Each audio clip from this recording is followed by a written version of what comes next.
Hello, dear viewers and listeners. My name is Monica Kuzminskaite. I am a health and nutrition psychologist, and this is my podcast, Spoonful of Reason, where I discuss different issues related to psychology of nutrition. Intermittent fasting. That doesn't quite sound right to me, so I usually say intermittent eating. This is a recommendation to eat just about anything, but within a set time window during the day, usually between 6 to 10 hours, for example, from 12 p.m. to 6 p.m.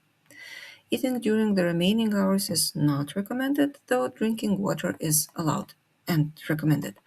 This recommendation does not restrict what you eat, but it does restrict when you can eat. The basis for this recommendation is knowledge of the circadian rhythm, changes in physiological processes throughout the day. Metabolism, hormone production, and tissue repair are all governed by this cycle.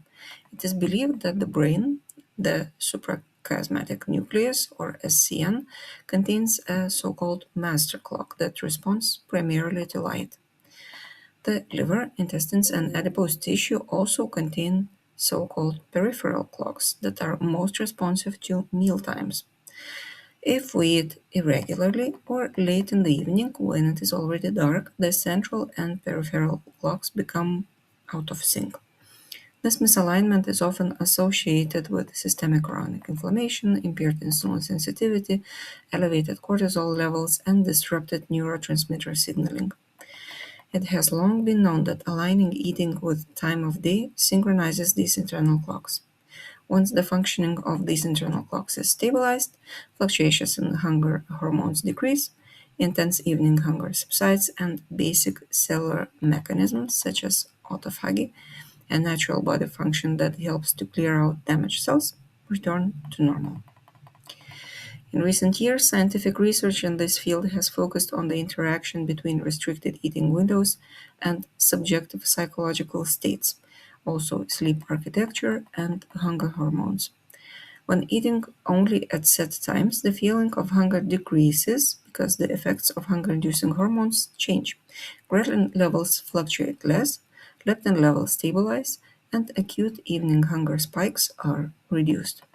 People who follow this eating regimen often report that their energy levels and alertness during the day increase significantly, most likely due to more stable blood glucose levels and steady fatty acid oxidation, that is, use of fat rather than glucose for energy production. If the eating window is set at the beginning of the day, for example from 8 in the morning to 4 in the afternoon, then improvements in insulin sensitivity are observed. Blood pressure stabilizes, morning glucose levels improve, fatigue and irritability decrease, and overall mood disturbances are reduced. If the eating window is set towards the end of the day, for example from 12 p.m. to 8 p.m., moderate weight loss is observed, and metabolic changes are only comparable to those seen on a calorie restricted diet. The impact on psychological well being is often minimal compared to conventional diets. If the eating window is chosen independently, or maybe even differently every day, the effects also vary. The conclusion suggests that eating in the morning is more effective for mental health.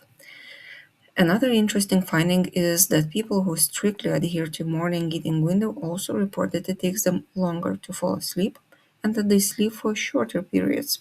Yet, they feel less tired during the day. Would you be interested in trying a time restricted eating plan? Well, before making any changes, consider the following. Consistency is better than overly strict rules. Aim for a predictable daily routine. If your eating window varies too much from day to day, you'll put a strain on your body's systems. Start with 10-hour window that fits your lifestyle and then you can narrow it down later. If improving your mood is on your list of goals, it is better to choose an earlier window. If you stop eating between 6 and 7 p.m., your digestive processes won't interfere with your melatonin production, so you'll protect your sleep. It will take about 12 weeks for your circadian rhythms to reset. Expect mild irritability or headaches while your body adjusts. It doesn't take just one night or one week. Drink plenty of fluids, water or herbal tea during your fasting hours.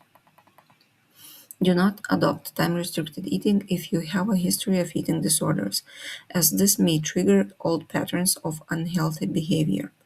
Always prioritize psychological comfort and flexibility over strictly following a schedule.